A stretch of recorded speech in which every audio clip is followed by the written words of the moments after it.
Well, welcome everyone to the latest episode of Counterpunch. We are diving into the book Heart of a Warrior, written by Michael Thompson. We've been going through this study for a while. For most of you that have been following, this is not new information. I figured what we could do is have someone read for us Matthew 11:28 to 30, if that's possible. Okay. Matthew 11:28 through 30. Come unto me, all ye that labor and are heavy laden, and I will give you rest. Take my yoke upon you, and learn of me, for I am meek and lowly in heart, and ye shall find rest unto your souls. For my yoke is easy, and my burden is light.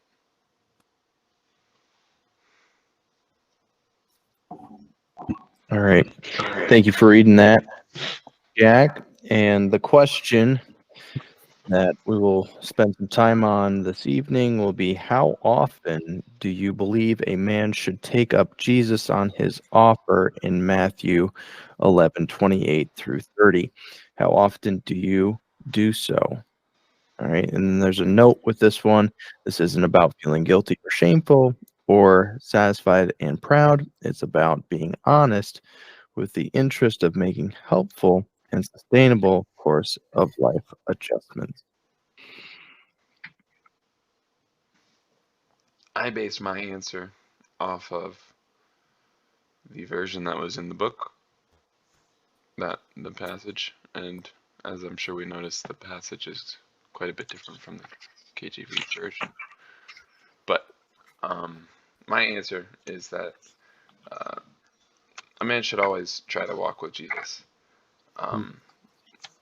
because there's always something to learn from him, always ways that we can do better. And if we're constantly walking with him, he can constantly give us rest and help, like, it might sound weird, but like replenish our spiritual energy, kind of make it so that we can keep fighting the fight against the world around us. And as for the second part of that question, how often do I do so?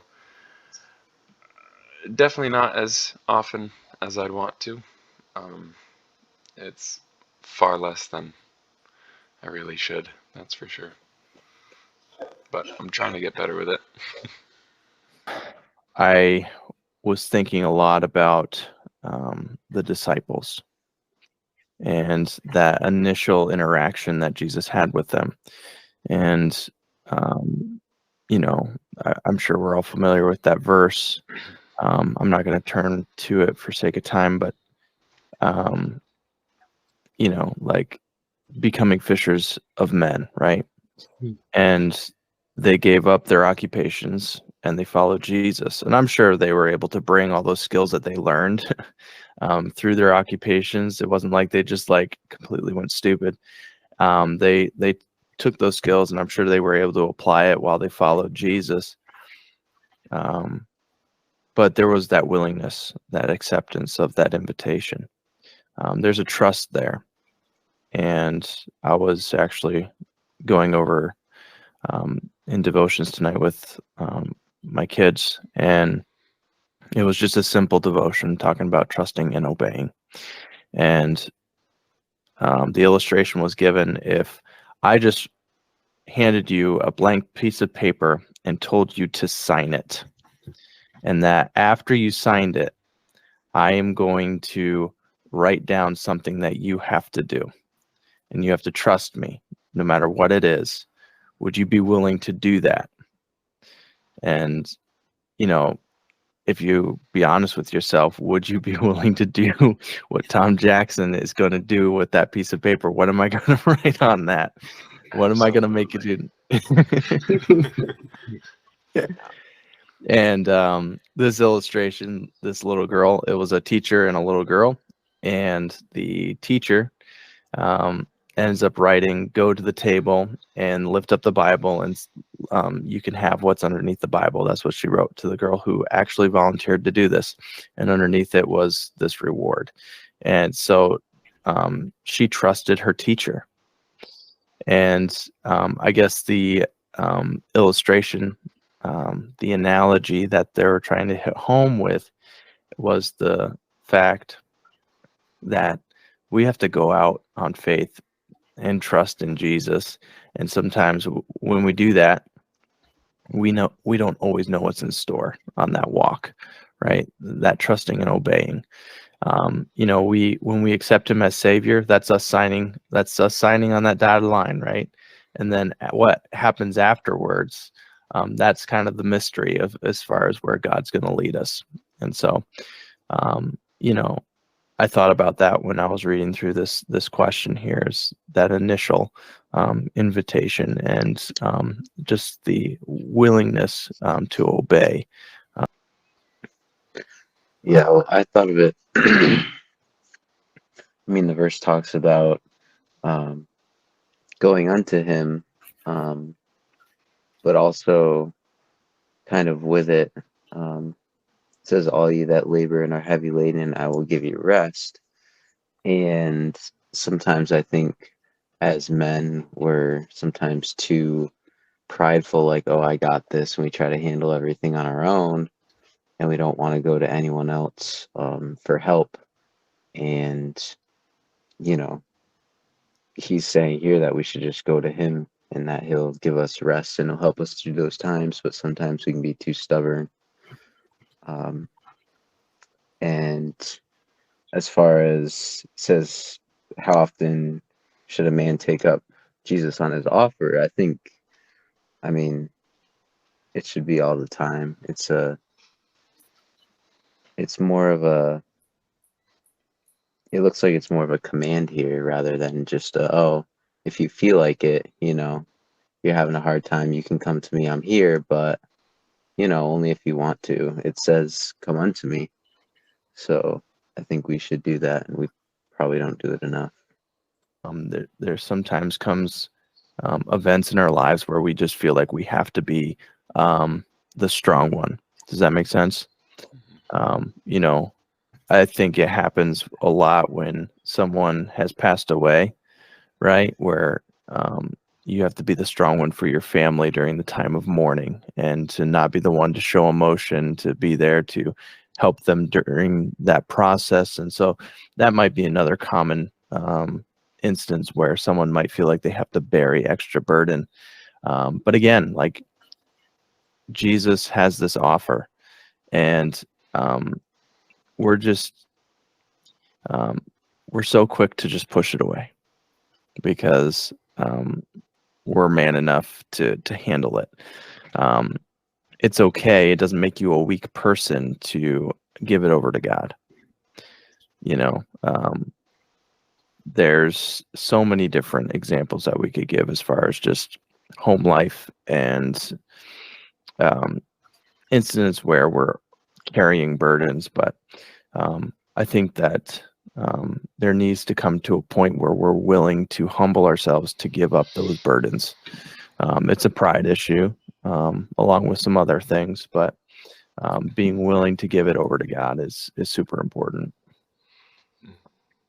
I mean, once we've thrown our burdens to God, that frees us up to help others with their burdens, whether that be helping them give it over to God as well, or if it's the bit that's left over that God has deemed them worthy, air quotes there, worthy to bear, then it's helping them through that, helping them know the best way to tackle that problem or just get through the situation.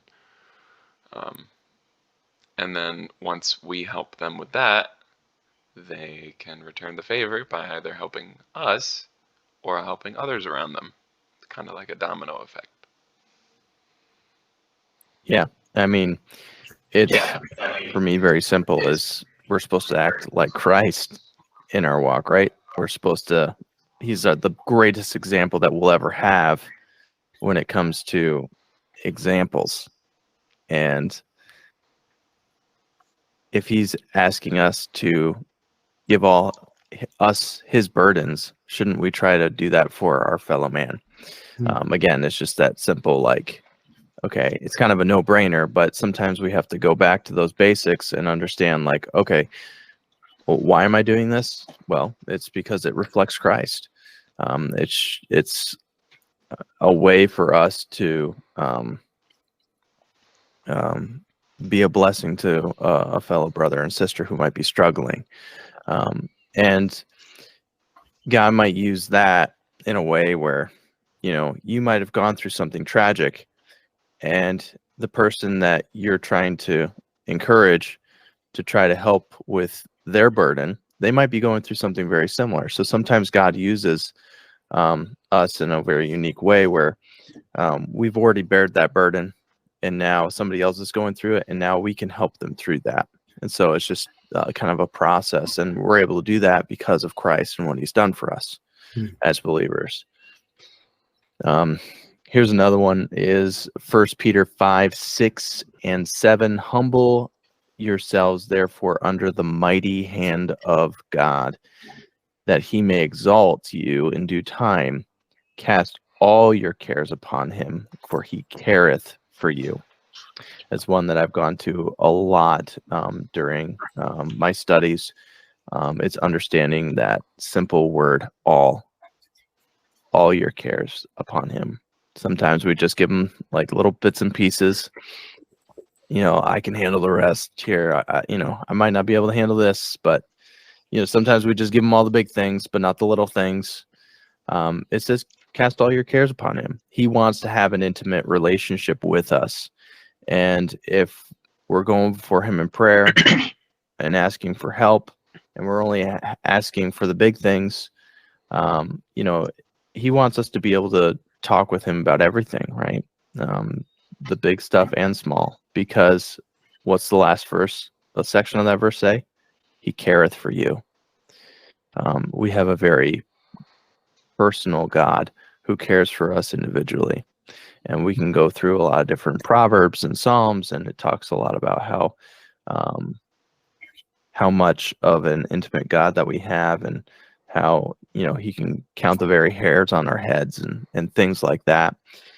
He knows us, and I think we do ourselves a disfavor when we don't have that oneness with him. We don't try to grow that relationship with him. Yeah. Another part I wanted to bring up, a little separate from what we're talking about, but we're focusing a lot on like the Jesus will take care of our burden and will give us rest. But there's a little part in verse 29 of Matthew 11 where it's, take my yoke upon you and learn from me, or learn of me, sorry. So while a large portion of Jesus' invitation there is, give your burden to me and I'll give you rest and help you, another part of that invitation is that we learn from him, and we kind of touched on that here and there, but taking Jesus's yoke on us, taking the,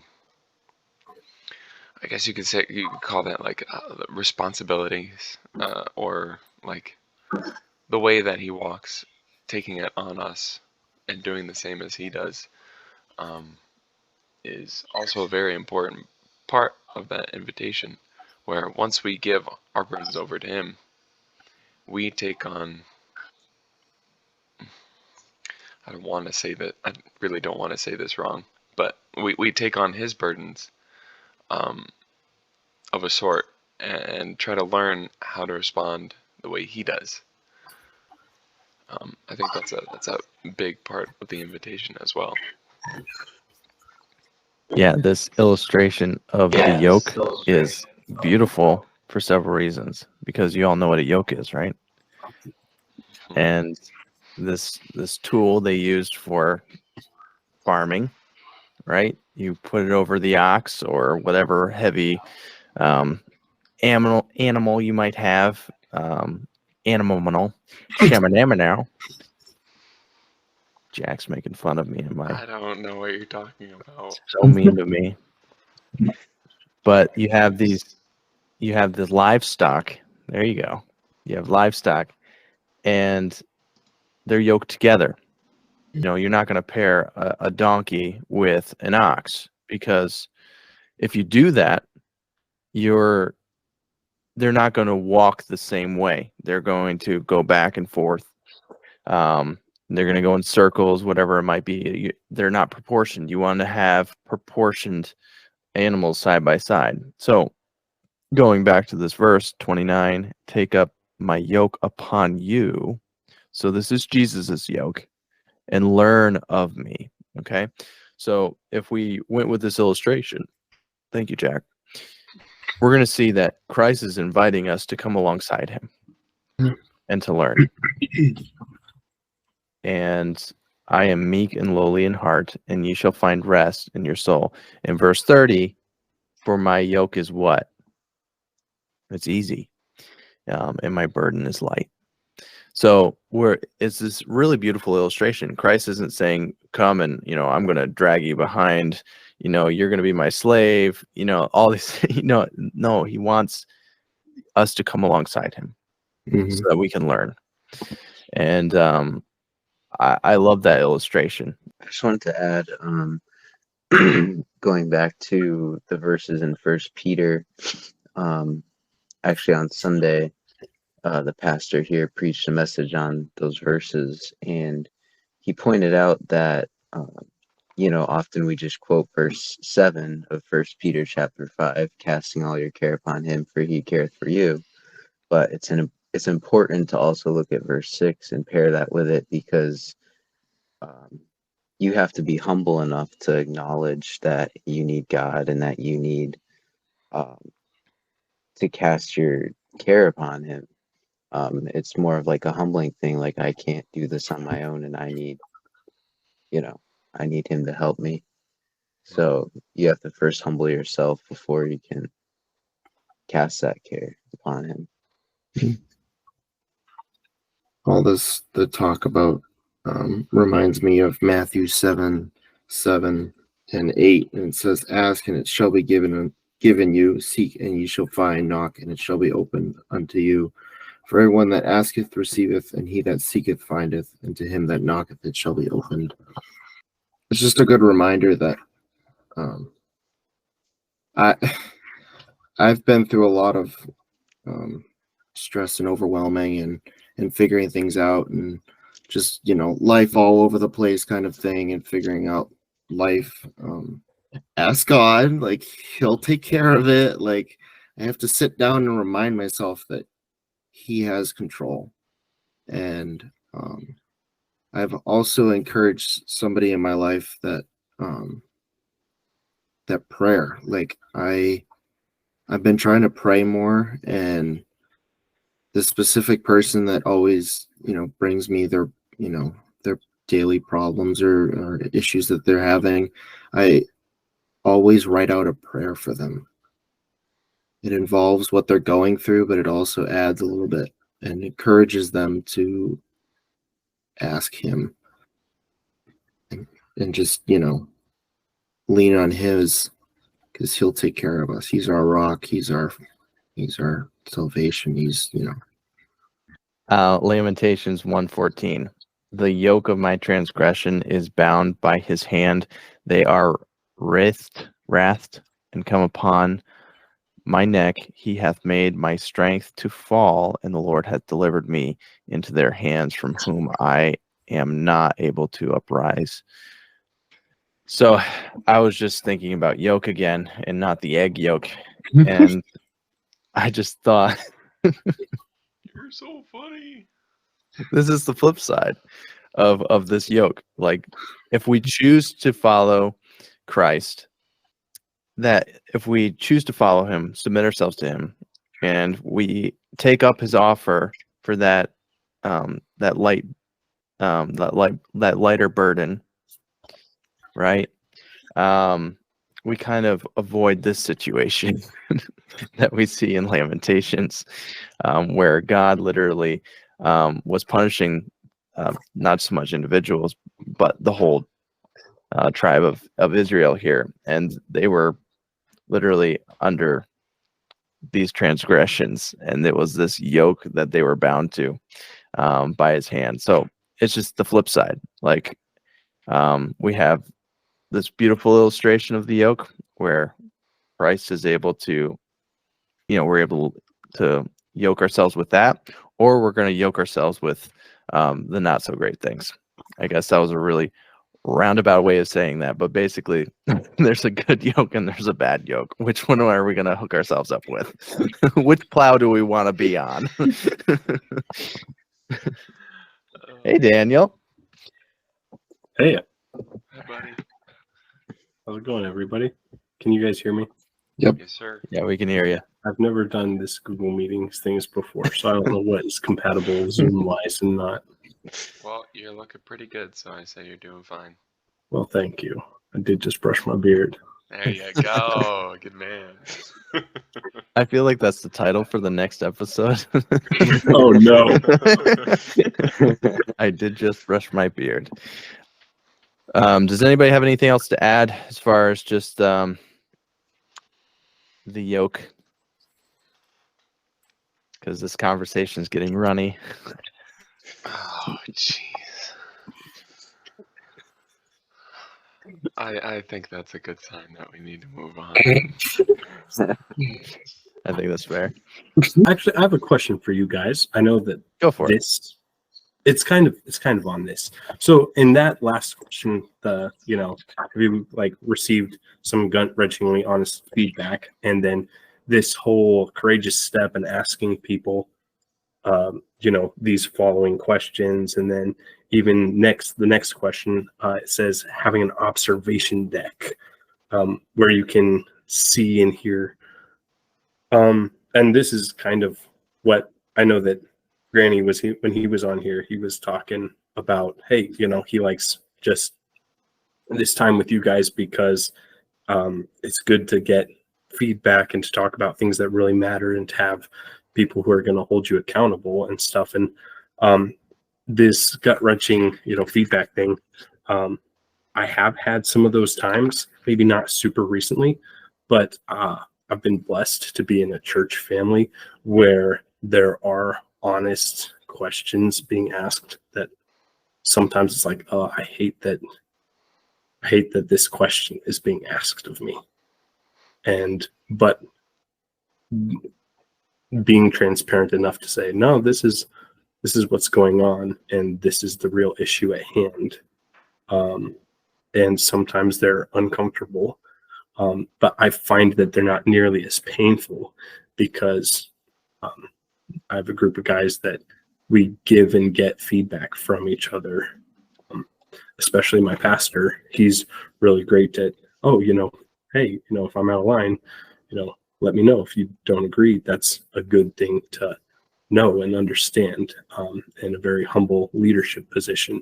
And so this feedback thing, maybe it's not your wife and kids, maybe it's your parents, for those of you who are either living at home or not living at home but still single and off on your own, or maybe it's your boss. I know that there's a couple times that I've been at work and I've made a mistake, and then my boss comes and talks to me, and I get that pit of the stomach feeling because it's just like, oh, I got in trouble with mom and dad again, but this time it's my boss and it's in the real world, and that like sick feeling. I don't think those things are bad. I think they remind us that that we are saved from something, and we're saved to other things. And so I think this whole section, we don't necessarily have to talk about it, but do you have people who are keeping you accountable and asking you tough questions? And not every time somebody asks you a tough question does it have to be like, oh, a big deal. But just accountability. Like, I'm blessed to have that in my church, but I've been in churches where I didn't have that. And so it's something to be like, yeah, how would I build this? And maybe do you have that? And if you don't, Yeah, I like pray and ask God to give you something like that. where you're going with this, because that's kind of a part of the reason why we started getting together as a group, is because, like myself, I really struggle with my daily devotions, and that was something that I was really having a hard time with. And that's when Dom approached me as far as just wanting to try to have that accountability. Like, let's study out a book together, and that's kind of how this thing got started.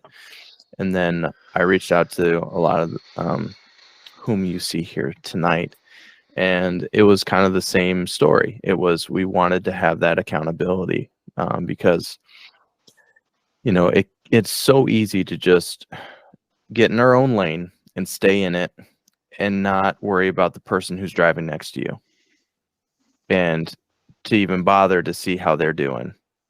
And I feel like sometimes we can get that way where we're so worried about our own Christian walk that we can't take off the blinders and help the guy who's sitting right next to us in the pew or chair next to us. And we can just be so focused on ourselves. This idea of having accountability is huge.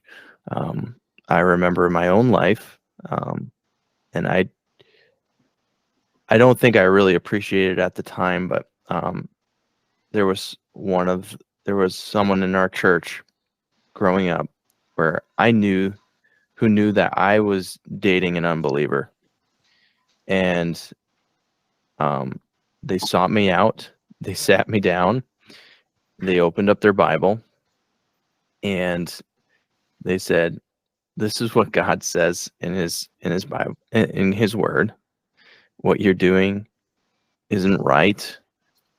It's going to lead to some probably not so pleasant situations, and I really suggest that you get out of that relationship." And that was really hard for me because I really respected that person. But yet I still wanted to keep doing what I was doing because I didn't care what everybody else thought. I was in love, okay? And I didn't want anybody to mess that up. But for some reason, I think God was really working in my heart at that time, where I chose to listen to that person.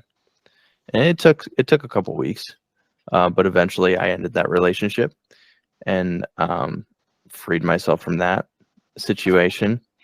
But that was all the Lord, and that was all because someone was willing to step up and hold me accountable. And I know that's a little bit more on the extreme side, but it goes to show you that that moment in my life was really life altering and changing because someone loved me enough to step up and correct me in a loving way. Sometimes we can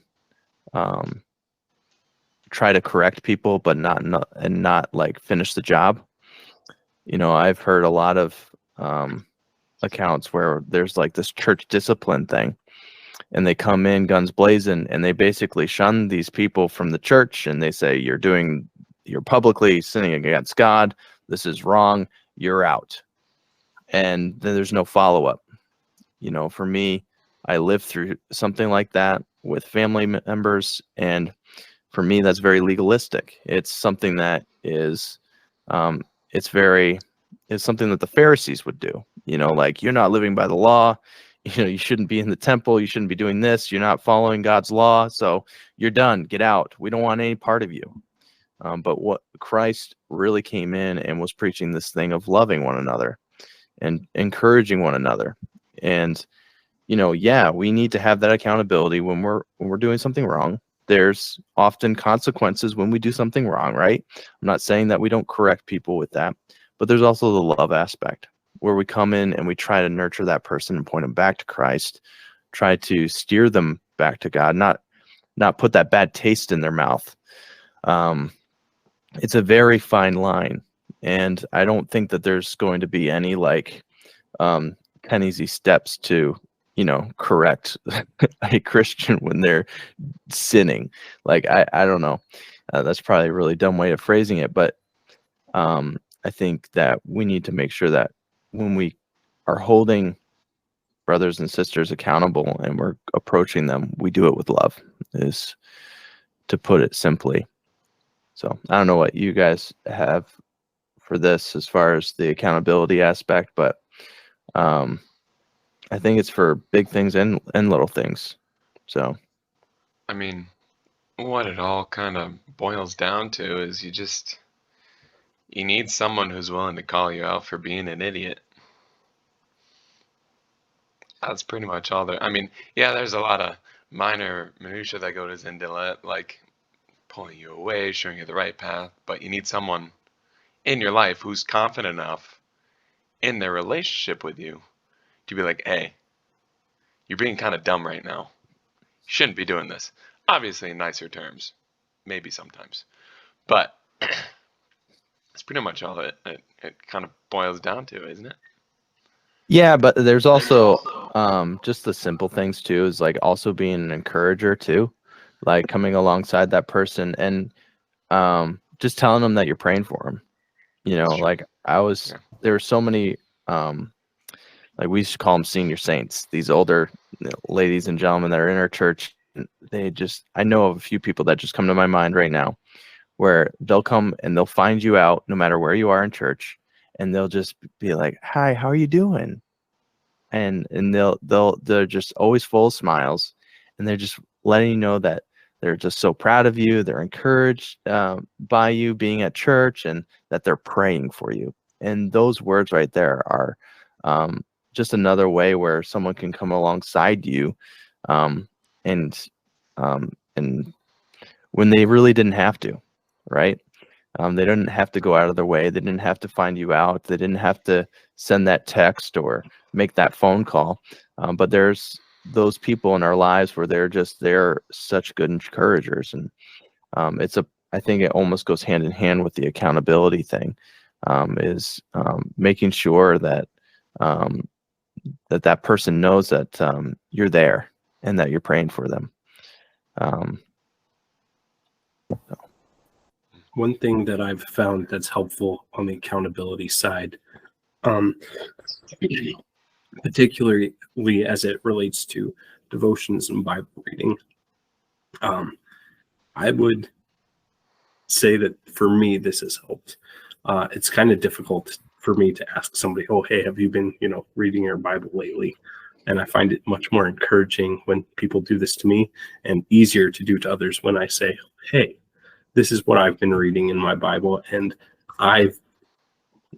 and it helps if you're actually really excited about it and you've found something that God's really blessed you with, to go and not just tell the one person that you're hoping to encourage and check on, but just tell everybody you meet that day, hey, I read this and this was really exciting and really a blessing to me. I have my immediate supervisor at work is a Christian, and it's fun to sometimes go, hey, I know we're working on something, but you got a minute and I can, tell you this real exciting thing and from God's word. And that's one way. If instead of just, checking up, if you, are excited about what God's doing in your life, that almost makes other people want to, maybe I'm missing out.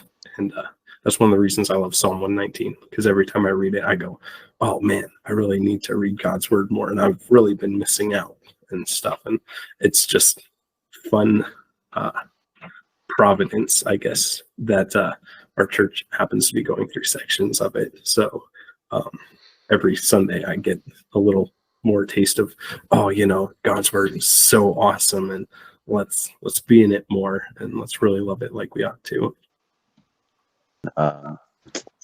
Kind of related to whatever. I was a few months back. I was really struggling with my devotions. Like I'd read maybe every day, maybe miss a day here or there, but I would start reading and I just couldn't focus. I couldn't really pay attention to what I was reading. But then my girlfriend and I started a Bible reading plan through the year, and we're doing the chronological one. So it's been interesting. But that's just really been a help to me, like having someone else do it with me. So I'm like, okay, I don't want to miss a day because we discuss it, and um, just having someone alongside to do it with you, you can talk about it. And we're going through numbers right now, which is difficult, but um, that's been good. And yeah.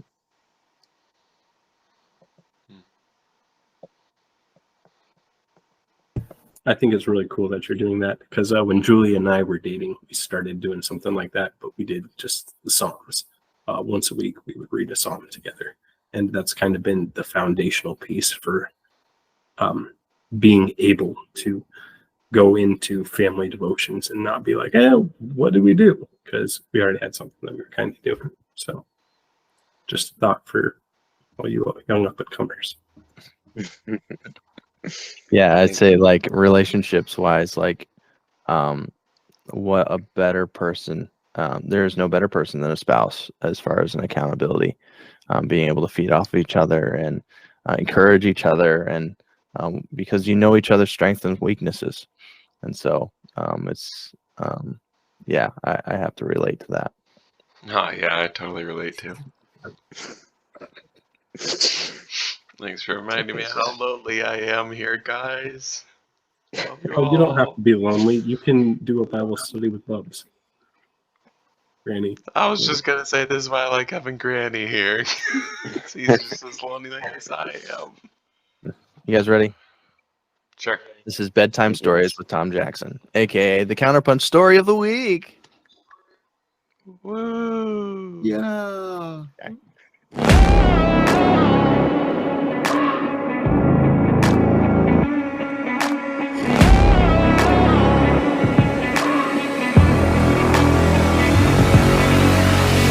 So, I was actually thinking about Louise Stockton Andrews. She was a young lady who was just an average girl who attended conferences with her parents. We're talking about the late 1800s. These conferences that she would go to were summer conferences, and they were held about 6 to 7 weeks out of the summer. And her parents would faithfully go every year. And they were up here in Northfield. Is actually the campus, which is right up the road from where the campgrounds are. And it was right when it was like the height of D.L. Moody's evangelical campaign. This place was hopping. One of the preachers that often spoke during these conferences, he said that it was like the Jerusalem of New England. Like people just flocked everywhere to come here, and this small little family was a part of that. And this little girl, Louise, she was kind of that person who just brought the light into the room. She was just such an encouragement to everybody around her, and she actually ended up getting tuberculosis at a young age. It was right before she was about to go to college. She ended up going to Smith College, which is not too far from where we are. But she only did one semester there. But she always talked a lot about her summers up here in Northfield. She really loved coming out here, and she would write frequently to a lot of the people that she met up here. And she ended up passing away not long after she had the tuberculosis. She was only 21 years old, and it really left a hole, not just in her family, but her family up here in Northfield. And what ended up happening is there was a minister or a pastor, Robert E. Spear, and he wanted to collect all her memoirs for her family and put it together into a book so that they could share it with all her family members. And it had a collection of her own poems, her writings. It had some memoirs of family and friends that were shared during the funeral. And it also, it was just very nicely put together. and it was just meant to be for her family. But what ended up happening was that this book of memoirs, One Girl's Influence, ended up getting published.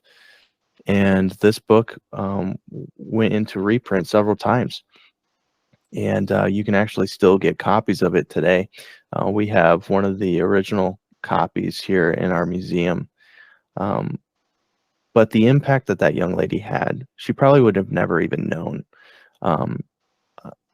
She died so young, but she had an effect on the people that were around her. In fact, she was a part, she would often go to the ladies' conference with her mother, and that conference ended up forming a young women's league. That one young women's league ended up forming something else, which was the Louise Stockton Andrews Camp for Girls. And that camp was full within the first year they had it. It was right after, it was the year after she passed away.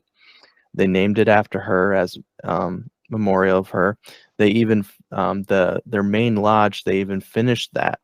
All the furniture and the decorations was something that they wanted to do it that in a way that she would have wanted it to look like. And she loved birds, and so they did a lot of like bird decorations and all these other things. And she really just had a beautiful testimony. And that camp ended up going on for several years after that. And so, you know, we never know how much just of an effect that we can have on people when we are living a life that reflects Christ, right? It's something that we might not ever really think about too often, but it's usually, God doesn't use these big droves of people sometimes. It's usually that small insignificant person that you might not even really think about that often. Like this, like who would have even thought about this random little girl in one of these conferences and the impact that she might have had. But what I found interesting is that just the influence that that one little girl had was able to really take effect on not just this little town of Northfield, but it ended up spreading out even further. So, yeah, it's great when that stories like this. It's a sad ending as far as she didn't live a long life, but what a tremendous impact that we can have if we're just willing to put our selfishness aside and just live a life that's honoring and glorifying to God. That's the humble beginnings of Camp Northfield as well.